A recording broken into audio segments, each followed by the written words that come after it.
நேற்று ஈவினிங் ஒரு 6:30 இருக்கும். எப்பவும் போல் ஒரு கப் காஃபி வச்சு குடிச்சிட்டு சீக்கிரமாகவே டின்னர் செய்ய ஆரம்பிச்சிட்டேன். நார்மலாக சமைக்கும்போது ஒரு மணி நேரம் ஆகும். ஆனால் வீடியோ ஷூட் பண்ணிவிட்டு சமைக்கும்போது கொஞ்சம் டைம் எடுக்கும். எவ்வளோ சீக்கிரம் சமைக்க ஸ்டார்ட் பண்ணுறோமோ அவ்வளோ சீக்கிரம் சமைச்சு முடிச்சிடலாம்.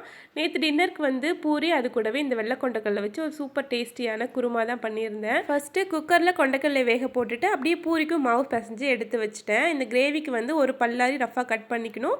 இன்னொரு பல்லாரி நல்லா பொடிசாக கட் பண்ணி எடுத்துக்கிட்டேன். அது கூடவே ஒரு 2 தக்காளி இந்த மாதிரி ரஃபாக கட் பண்ணிக்கிட்டேன்.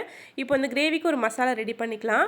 பேனில் கொஞ்சமாக எண்ணெய் விட்டு 2 துண்டு பட்டை, 3 கிராம்பு, 2 ஏலக்காய், 1 ஸ்பூன் சீரகம், 1 ஸ்பூன் சோம்பு போட்டு நல்லா எண்ணெயிலே ரோஸ்ட் பண்ணிவிட்டு அது கூடவே ரஃபாக சாப் பண்ணி வச்சுருக்கிற வெங்காயம் சேர்த்து ஒரு 10 செகண்ட் லைட்டாக மட்டும் இந்த மாதிரி வதக்கி எடுத்துக்கலாம். அதுக்கப்புறம் கட் பண்ணி வச்ச தக்காளி, அது கூடவே ஒரு 3 முந்திரி சேர்த்து தக்காளி சாஃப்ட் ஆகிற வரைக்கும் வதக்கினா போதும். லாஸ்ட்டாக ஒரு கையளவுக்கு தேங்காய் துருவல் போட்டு கிளறி அடுப்பை ஆஃப் பண்ணி ஆற வச்சு ஃபைனாக அரைச்சி எடுத்து வச்சுக்கலாம். இப்போ கடாயில் தாராளமாக எண்ணெய் விட்டு கரம் மசாலா ஸ்பைசஸ் போட்டு நல்லா பொரிஞ்சதும் ஒரு பச்சை மிளகா அந்த மாதிரி கட் பண்ணி வச்சுருந்தேன். எண்ணெயில் லைட்டாக ரோஸ்ட் பண்ணிவிட்டு பொடியாக நறுக்கின வெங்காயம் சேர்த்து நல்லா வதக்கிக்கலாம். ஓரளவுக்கு வெங்காயம் வதங்கினதும் 1 ஸ்பூன் இஞ்சி பூண்டு பேஸ்ட் சேர்த்து பச்சை வாசனை போனதும் அதில் மசாலா ஆட் பண்ணிக்கலாம். 1 டீஸ்பூன் மிளகாத்தூள், 1 டேபிள் ஸ்பூன் மல்லித்தூள், 1 டீஸ்பூன் கரம் மசாலா சேர்த்து நல்லா வதக்கி விட்டுட்டு இப்போ அரைச்சி வச்ச பேஸ்ட் சேர்த்து நல்லா வதக்கி விட்டுக்கலாம். தண்ணி எதுவும் சேர்க்கக்கூடாது. நல்லா வதங்கி எண்ணெய் பிரிஞ்சு வரும். அந்த ஸ்டேஜில் வேக வச்ச கொண்டக்கடலை தண்ணியோடு சேர்த்துக்கணும்.